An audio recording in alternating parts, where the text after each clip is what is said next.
여러분은 혹시 이런 생각을 해보신 적이 있으신가요? 나이가 들수록 왜 같은 음식을 먹어도 몸이 예전처럼 받아들이지 못할까? 하는 질문 말입니다. 얼마 전, 한 어르신을 만났습니다. 그분은 평생 크게 아픈 적이 없었고, 누구보다 부지런하게 식사 관리도 잘 해오셨던 분이었어요. 그런데 어느 날 문득, 왜 이렇게 소화가 더딜까? 왜 몸이 쉽게 붓지? 하는 작은 변화들이 쌓여서 병원을 찾게 되셨습니다. 검사 결과는 심각하진 않았지만, 의사 선생님은 아주 조용히 한마디를 남기셨지요. 노년기엔 식습관이 예전처럼 작동하지 않습니다. 관리의 방식도 함께 바뀌어야 합니다. 그 말을 들은 어르신은 깊은 한숨을 쉬며 이렇게 물었습니다. 그럼 지금까지 해오던 것들이 잘못된 걸까요? 저는 오늘 이 질문에서부터 이야기를 시작해 보려고 합니다. 우리는 왜 노년기에 특히 식습관을 더 조심해야 할까요? 그 변화는 어디서 오는 걸까요? 그리고 일상에서 어떻게 관리하면 조금 더 편안한 노년기를 만들 수 있을까요? 오늘 영상에서는 바로 그 부분을 부담 없이 천천히 여러분과 함께 짚어보려 합니다. 누구나 실천할 수 있는 작은 방법들까지 차근차근 나눠드릴 테니 끝까지 함께 걸어가 주셨으면 좋겠습니다. 그리고 혹시 지금 이 순간 여러분도 스스로에게 이렇게 묻고 계시지는 않나요? 나는 내 몸의 변화를 얼마나 잘 듣고 있을까? 노년기의 식습관이 왜 이렇게 중요한 걸까요? 우리는 흔히 나이가 들면 자연스러운 거지라고 말하곤 합니다. 하지만 조금만 더 들여다보면 그 자연스러움이 우리 몸에 어떤 변화를 만들어내는지 알 수 있습니다. 우리 몸은 60대를 지나면서 소화효소의 분비가 약 20에서 30% 정도 줄어든다고 합니다. 같은 음식을 먹어도 예전보다 소화가 더디고 영양 흡수율도 서서히 낮아지는 것이죠. 또한 근육량이 해마다 조금씩 감소하면서 몸의 에너지 소비 방식도 달라집니다. 이 때문에 예전엔 별 문제 없던 식단이라도 노년기에는 부담이 될 수 있습니다. 그 변화는 어느 날 갑자기 오지 않습니다. 조용히, 아주 천천히 찾아옵니다. 그래서 우리는 더 늦기 전에 몸이 보내는 작은 신호들을 알아차릴 필요가 있습니다. 병원에서도 노년기 진료를 할 때 가장 많이 듣는 질문이 있습니다. 왜 저는 예전보다 쉽게 붓고 쉽게 피곤해지나요? 사실 답은 단순합니다. 우리 몸이 여러 기능을 절약 모드로 바꾸기 시작하기 때문입니다. 신장, 간, 소화기관 모두 더 신중하게 움직이게 되고 그만큼 식습관의 영향도 더 민감하게 반응하게 되는 것이죠. 그래서 노년기의 식단은 과거처럼 많이, 다양하게만으로는 충분하지 않습니다.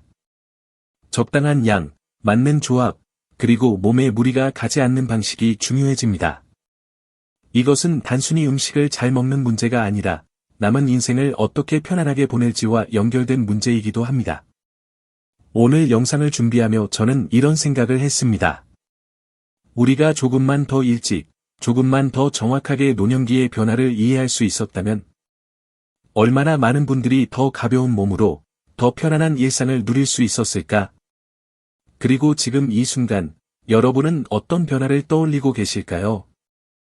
혹은 이미 몸이 보내는 작은 신호를 느끼고 계시지는 않나요? 노년기에 접어들면 많은 분들이 비슷한 고민을 하십니다. 나는 예전처럼 먹고 있을 뿐인데 왜 몸이 자꾸 무거워질까? 사실 이런 고민 뒤에는 몇 가지 공통적인 오해와 실수들이 숨어 있습니다. 오늘은 그중 대표적인 4가지 이야기를 나눠보려고 합니다. 첫 번째 오해는 평생 해온 식습관은 안전하다는 생각입니다. 한 어르신은 늘 아침마다 밥 한 공기에 찐 고기와 김치를 함께 드셨습니다. 수십 년 동안 아무 문제도 없었으니 당연히 괜찮다고 여기셨죠. 하지만 노년기에는 몸의 기능이 달라지고 예전보다 염분과 지방을 처리하는 속도도 느려집니다. 그분의 경우도 결국 부종과 혈압 변화가 찾아왔습니다. 몸은 나이를 따라 변하지만 우리는 종종 그 변화를 잊고 살아갑니다. 그리고 그 이침 속에서 작은 균열이 생기기 시작합니다. 두 번째 실수는 양을 줄이면 건강하다는 생각입니다. 많은 분들이 식사량을 급격히 줄이며 덜 먹으니 건강해질 거야 라고 말씀하시지만 노년기에는 오히려 적절한 단백질과 영양이 충분히 공급되지 않으면 근육이 급격히 빠질 수 있습니다. 근육이 줄면 일상 활동이 힘들어지고 피로감도 더 쉽게 찾아오지요. 음식의 양을 줄이는 것이 아니라 무엇을 어떻게 먹느냐가 더 중요한 시기입니다. 양보다 중요한 것은 균형이라는 사실을 우리는 종종 놓칩니다. 세 번째 오해는 건강식품이면 무조건 좋다는 생각입니다. 요즘은 캡슐, 분말, 액상 등 다양한 건강제품을 섭취하시는 분들이 많습니다. 그 자체가 나쁜 것은 아닙니다. 하지만 나이 들수록 간과 신장은 더 신중하게 작동하기 때문에 여러 제품을 동시에 드시거나 친구 추천만으로 선택하면 오히려 몸에 부담이 될 수도 있습니다. 무엇이 몸에 들어가는지, 어떤 영향을 줄 수 있는지 한 번만 더 천천히 살펴보는 것이 필요합니다. 네 번째 실수는 물은 적게 마시는 게 낫다는 생각입니다.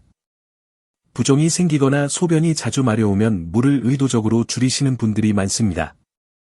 하지만 노년기일수록 탈수 위험이 높아지고 수분이 부족하면 신장 기능이 더 힘들어지며 소화 기능도 떨어집니다. 물은 적이 아니라 균형을 맞춰야 할 친구입니다. 몸이 보내는 신호만 잘 들으면 물은 오히려 큰 도움이 되어줍니다. 이렇게 보면 대부분의 실수는 잘못해서가 아니라 예전과 같을 거라는 믿음에서 시작됩니다.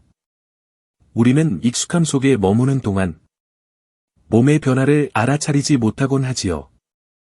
지금 이 이야기들을 들으며 여러분의 일상 속 습관 중에서도 떠오르는 부분이 있나요? 혹시 그대로 두어도 괜찮을까 고민되는 지점은 없으신가요? 노년기의 식습관을 이해하려면 먼저 몸속에서 어떤 변화가 일어나는지 천천히 들여다보아야 합니다.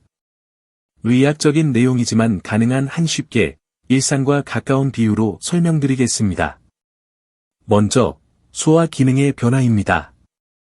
나이가 들면 위와 췌장에서 분비되는 소화 효소의 양이 줄어듭니다. 쉽게 말해 예전엔 음식 한 접시를 곧바로 처리하던 부지런한 공장이 이제는 속도를 조금 늦추고 하나씩 조심스럽게 처리하는 방식으로 바뀌는 것이죠. 그래서 같은 양을 먹어도 더부룩함이나 속쓰림을 느끼기 쉬워집니다. 몸은 우리에게 조금 더 천천히 먹고 천천히 소화하자고 말하고 있는지도 모릅니다. 두 번째는 근육량과 대사의 변화입니다. 노년기에는 근육이 해마다 자연스럽게 감소하며 이로 인해 기초대사량도 떨어집니다. 이것은 마치 난방이 잘 되던 방의 온도가 서서히 낮아지는 것과 같습니다. 예전에는 먹는 만큼 에너지가 빨리 쓰였지만 지금은 몸이 에너지를 더 아껴 쓰려 하기에 지방과 당이 쉽게 축적될 수 있습니다. 이 변화는 우리에게 식사 구성의 중요성을 다시 한번 일깨워 줍니다. 과거의 식단이 지금의 몸에겐 다르게 작용할 수 있다는 사실을요. 세 번째는 신장과 간의 부담 증가입니다. 신장과 간은 일종의 정리팀입니다. 몸속에 들어온 영양소를 처리하고 필요 없는 물질을 밖으로 내보내는 역할을 하죠. 하지만 노년기에는 이 팀의 속도가 느려지고 처리 용량도 줄어듭니다. 짠 음식이나 가공식품이 부담이 되는 이유가 바로 여기에 있습니다. 정리팀이 천천히 움직이고 있는데 처리해야 할 짐이 너무 많아지면 몸은 쉽게 지쳐버립니다. 네 번째는 수분 균형의 변화입니다. 노년기에는 갈증을 느끼는 감각이 둔해집니다. 목이 마르지 않아도 몸은 이미 수분 부족 상태일 수 있다는 뜻이죠. 수분이 줄어들면 혈액이 끈적해지고 신장은 더 힘들게 일을 해야 합니다. 이 때문에 물을 꾸준히 마시는 것은 생각보다 훨씬 중요한 관리법입니다. 몸은 말없이 신호를 보내지만 우리는 그 신호를 놓치기 쉽습니다. 다섯 번째는 맛의 감각 변화입니다. 오랜 세월 동안 미각은 서서히 둔해지며 특히 짠맛과 단맛을 덜 느끼게 됩니다. 그래서 같은 자극을 느끼기 위해 더 강한 맛을 찾게 되고, 그 과정에서 염분과 당이 자연스럽게 늘어날 수 있습니다. 몸의 감각이 변하니 식탁의 풍경도 같이 변해야 하는 순간입니다. 이런 모든 변화는 결국 하나의 메시지로 이어집니다. 몸은 지금 더 조심스럽고 더 세심한 돌봄을 필요로 한다는 것입니다. 예전처럼 먹어도 괜찮았던 시절은 지나갔지만, 그렇다고 특별히 어려운 무언가를 해야 한다는 뜻도 아닙니다. 그저 몸의 속도에 맞춰 생활을 조금 조정하면 됩니다. 우리가 만약 이 변화를 나이 탓이라며 지나쳐 버린다면, 몸이 보내는 작은 목소리를 듣지 못할지도 모릅니다. 그리고 그 작은 목소리 속에는 우리가 더 편안하게 살 수 있는 답이 숨어 있습니다. 이제부터는 노년기에 특히 도움이 되는 실제적인 관리 방법들을 부담 없이 따라 할 수 있는 순서로 나누어 말씀드리겠습니다. 크게 5가지로 정리해 보았습니다. 첫 번째 조언은 식사 속도를 천천히 줄이는 것입니다. 뇌와 소화기관은 더 느린 리듬을 필요로 합니다. 한 어르신은 밥을 10분에 먹던 걸 20분으로 늘렸더니 속이 훨씬 편해졌다고 하셨습니다. 씹는 횟수를 늘리고 식사 시간을 조금만 늘려도 소화 부담이 크게 줄어듭니다. 천천히 먹는 것은 단지 습관이 아니라 몸과 대화를 나누는 방식이 될 수 있습니다. 두 번째 조언은 단백질을 조금씩 자주 챙기는 것입니다. 근육은 나이와 함께 자연스럽게 줄어들기 때문에 한 끼에 몰아서 먹기보다는 하루 동안 여러 번 나누어 섭취하는 것이 좋습니다. 계란 하나, 두부 한 조각, 생선 약간. 이런 작은 단위들이 근육을 지켜주는 큰 힘이 됩니다. 몸을 지탱해주는 근육에게 우리가 줄 수 있는 작은 선물이라고 생각해도 좋습니다. 세 번째 조언은 염분을 자연스럽게 줄이는 식단으로 바꾸는 것입니다. 갑자기 심심한 음식으로 바꾸면 오히려 스트레스를 받을 수 있습니다. 그래서 김치 국물은 조금 덜 넣고 조림은 조금 덜 졸이고 반찬의 간을 10%만 줄이는 것부터 시작해도 충분합니다. 한 걸음만 줄여도 몸은 즉시 가벼워질 준비를 하고 있습니다. 네 번째 조언은 물을 한 번에 많이가 아니라 조금씩 자주 마시는 것입니다. 노년기에는 갈증을 잘 느끼지 못하기 때문에 하루 종일 컵을 옆에 두고 조금씩 마시는 방식이 훨씬 안전합니다. 예를 들어 식사 후 1컵, 산책 전 1모금, 오후에 2~3모금 정도. 몸은 우리가 생각하는 것보다 훨씬 자주 수분을 원합니다. 물을 마시는 순간마다 내 몸을 돌보고 있다는 작은 확신이 생길지도 모릅니다. 5번째 조언은 가공식품의 비중을 의식적으로 줄이는 것입니다. 포장된 반찬, 즉석식품, 튀긴 음식은 신장과 간에 부담을 주기 쉽습니다. 완전히 끊을 필요는 없지만 일주일 중 2~3번만 줄여도 몸은 훨씬 편안한 속도로 정리할 시간을 얻게 됩니다. 식탁이 단순해질수록 몸은 오히려 더 편안해집니다. 6번째 조언은 식사 후 10에서 15분의 가벼운 움직임을 생활화하는 것입니다. 걷기, 설거지, 정원 손보기 같은 아주 작은 활동도 좋습니다. 소화는 움직일 때 더 원활해지고 혈당 변동도 완만해집니다. 한 분은 밥 먹고 바로 앉아있던 습관을 바꿨더니 부기도 사라지고 잠도 더 잘 온다고 하시더군요. 조금만 움직여도 몸은 금세 반응해줍니다. 결국 중요한 것은 완벽함이 아니라 조금씩의 변화입니다. 노년기의 몸은 아주 작은 변화에도 깊이 반응합니다. 그리고 그 반응 속에서 우리가 살고 싶은 삶의 리듬이 조금씩 돌아오기 시작합니다. 이 조언들 중에서 지금의 여러분에게 가장 먼저 필요하다고 느껴지는 것은 무엇인가요? 어쩌면 그 하나가 앞으로의 건강한 일상을 열어주는 열쇠가 될지도 모릅니다. 오늘은 제가 오래 기억하고 있는 한 분의 이야기를 조심스럽게 나누어 보려고 합니다. 그분은 70을 조금 넘긴 남성 어르신이었는데 겉으로 보기엔 늘 부지런하고 건강한 분이었습니다. 하지만 속으로는 계속 피곤하고 식사 후에는 늘 더부룩함이 따라다니고 밤이면 다리가 붓는 증상까지 반복되고 있었습니다. 나이 들면 다 그렇지 뭐. 그분은 언제나 이렇게 말하며 지나쳤습니다. 하지만 어느 날 평소처럼 밥을 드시고 나서 갑자기 쓰러질 듯 어지럽고 숨이 가빠져 가까운 병원을 찾게 되었습니다. 검사 결과는 다행히 큰 문제는 아니었지만 의사 선생님은 조근조근 이렇게 말씀하셨습니다. 지금부터는 식습관이 약이 될 수도 있고 독이 될 수도 있습니다. 지금까지의 방식은 몸이 따라가기 조금 벅차 보이네요. 그 말을 들은 어르신은 한참 동안 말이 없었습니다. 그리고 천천히 고개를 숙이며 이렇게 말했습니다. 이제야 알겠네요. 제가 제 몸을 너무 오래 오해하고 있었던 것 같습니다. 그날 이후 그분은 작은 것부터 바꾸기 시작했습니다. 밥을 조금 천천히 먹기 시작하고 짜게 먹던 습관을 10%만 줄였고 식사 후엔 10분씩 마당을 걸었습니다.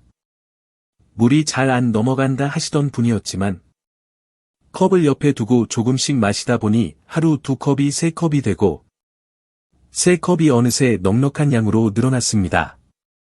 몇 달 후 다시 배웠을 때 그분은 조용한 목소리로 이렇게 말씀하셨습니다. 똑같이 하루를 사는데 몸이 전보다 훨씬 편안합니다.